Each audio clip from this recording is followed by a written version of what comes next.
Good morning mga ka-agri. Ito na yung ano natin, yung inano natin na nilipat na ano ng ano ba, yung ampalaya. Yan mga ka-agri. Maganda ang tubo niya mga ka-agri kasi sobrang taba tong lupa na to. Buhaghag. Ang problema lang nito ay yung ano, kasi paboritong dalawin tong ampalaya ng ano mga insekto mga ka-agri. Yan o, tumubo na mga ka-agri. Pangatlong araw. Nagantay pa tayo ng i-transplant ulit mga ka-agri.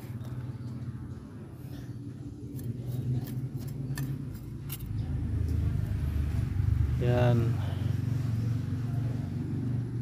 Ting ano, ampalaya.